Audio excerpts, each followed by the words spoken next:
Now let's take a look in the Bible concerning capitalism.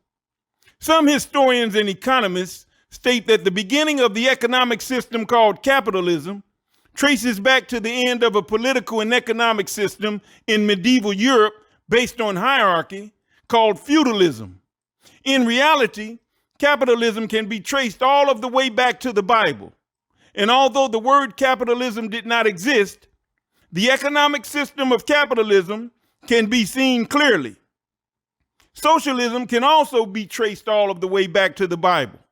And although the word socialism did not exist, the economic system of socialism can be seen clearly.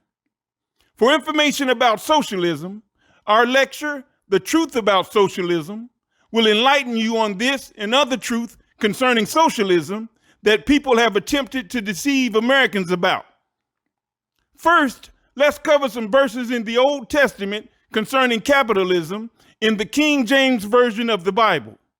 Remember, capitalism is a system of exploitation and oppression, and today in the 21st century, employers are still exploiting and oppressing the workers.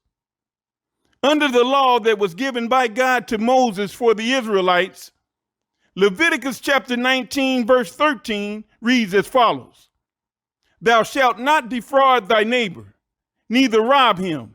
The wages of him that is hired shall not abide with thee all night until the morning." In other words, the employer is not to cheat the worker and rob the worker of wages. The employer is not to hold on to the worker's wages until the next morning. The worker is to be paid by the employer.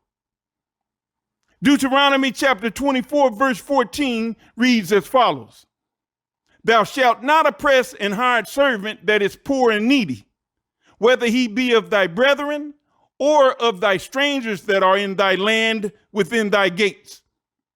In other words, the employer is not to oppress an employee who is poor and needy, whether the employee is a fellow Israelite or a stranger in the land.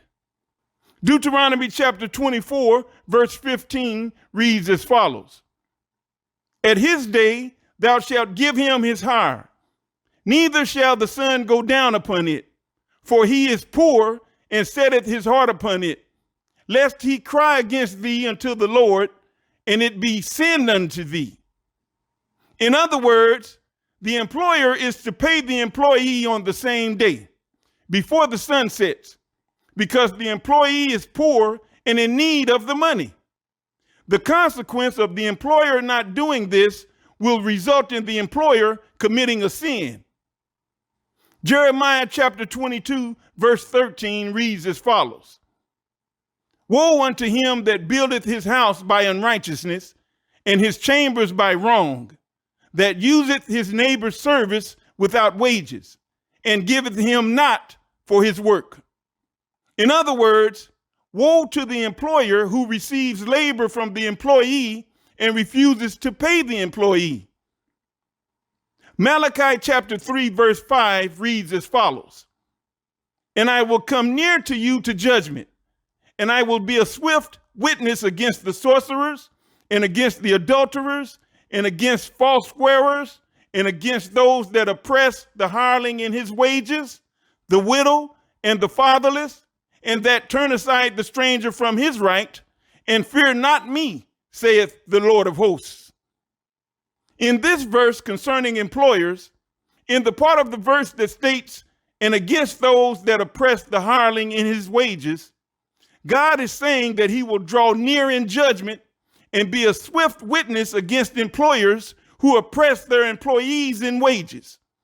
In other words, employers who oppress employees in wages will have to answer to God for their actions. Now, these verses that I just read were law for the Israelites. The law was given by God to Moses for the Israelites, and the Israelites were to follow the law. God specifically laid out the way in which employers were to treat employees, and the consequences for employers who refused to follow the law and oppressed their employees. These verses are straightforward, and employers were under God's command concerning how they were to treat their employees. God did not allow oppression of employees.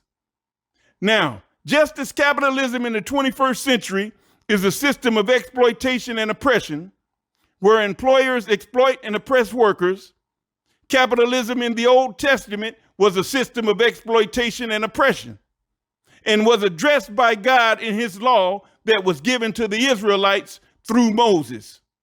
And under God's law, corrupt employers were specifically addressed. In the Old Testament, commerce and trade existed. People engaged in business and would buy and sell goods. People hired workers for their labor.